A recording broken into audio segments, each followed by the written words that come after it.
High বন্ধুরা, শুভ রবিবার। আজকে তো রবিবার, তো আমাদের কিছু না কিছু স্পেশাল হয়, হয় বিরিয়ানি নয়তো রাইস। তো আজকে আমি চিলি চিকেন না রাইস বানাবো।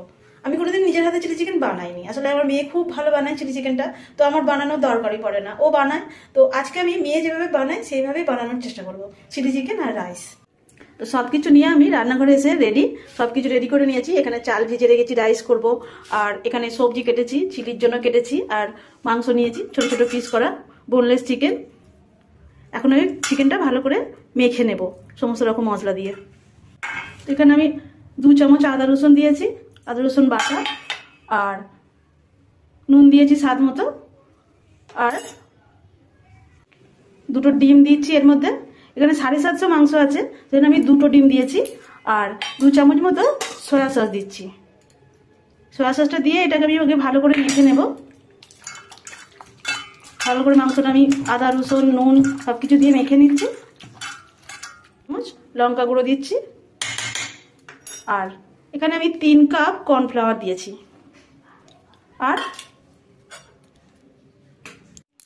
আর দিচ্ছি 1 কাপ ময়দা। এগুলো দিয়ে আমি ভালো করে মেখে নেব। এটা একটা মাংসের ওপরে যে ব্যাটারটা হয়, এগুলো দিয়ে আমি সব কিছু ভালো করে মেখে নেব। তবে দরকার পড়লে যদি বেশি পাতলা হয়ে যায় একটু কর্নফ্লাওয়ার দেওয়া যাবে।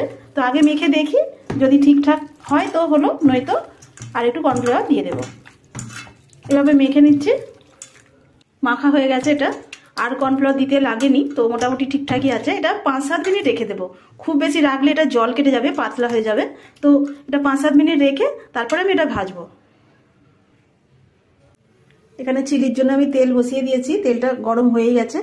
এবার আমি চিকেনগুলো ভেজে নেব। এভাবে একটা একটা করে ভেজে নেব সব।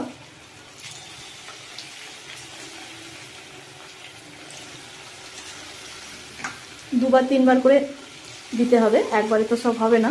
তো এটাই প্রথমবার দিচ্ছি, যতটা হবে হবে, বাকিটা আবার পরে দেব।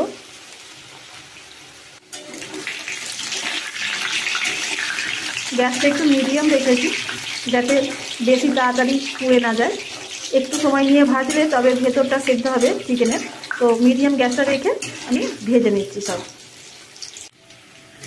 সব ভাজা হয়ে গেছে আমার, সবকটা 3-4 বারে ভেজেছি সবগুলো, এরকম করে ভেজে নিয়েছি। এবার তুলে নিচ্ছি। কড়াতে অনেকটা তেল আছে, কিছুটা তেল আমি কমিয়ে নেব, এতটা তেল লাগবে না। এই যে ভেজে সব রেডি করে নিয়েছি। এবারে কড়াতে এভাবে কিছুটা তেল তুলে নিচ্ছি, এতটা তেল তো লাগবে না।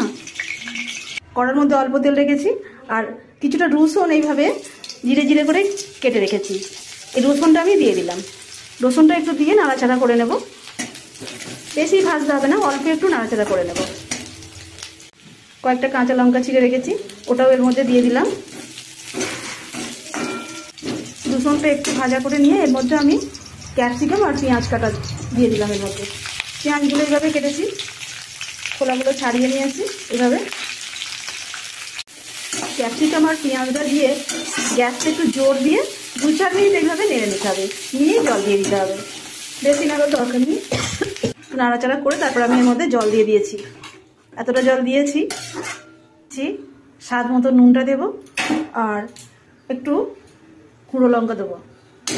তো চিলি সস দিলে, আর 2 চামচ আদা রসুন দিচ্ছি বাটা। এখানে চিলি সস দিচ্ছি 2 চামচ, সয়া সস দিচ্ছি 2 চামচ মতো,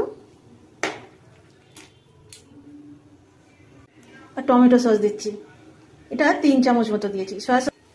এখানে সমস্ত কিছু মশলা ফুটে গেলে এর মধ্যে আমি ভাজা চিকেনের পিসগুলো দিয়ে দেব। এই ভাজাগুলো খুব সুন্দর খেতে, পকোড়া। তো আমাদেরও কিছুটা ভাজা খাওয়া হয়ে গেছে সবাই মিলে, তো আর বেশ কিছুটা দিয়ে দিলাম এর মধ্যে। পকোড়াগুলো দিয়ে 5-7 মিনিট আমি ফুটিয়ে নিয়েছি।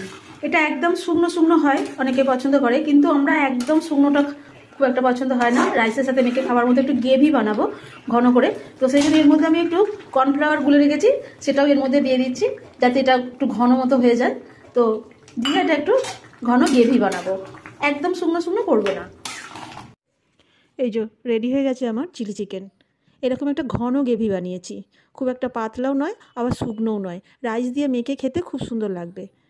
তো রেডি আমার চিলি চিকেন। সব মানুষেরই হাতের একটা গুণ আছে, কারোর দেখে কোনো রেসিপি রান্না করলেই যে তার মতোই হুবহু হবে তা কিন্তু নয়, একটু হলেও তফাৎ হবে, তবে ভালো হয়ে যায় চিলি চিকেনটা।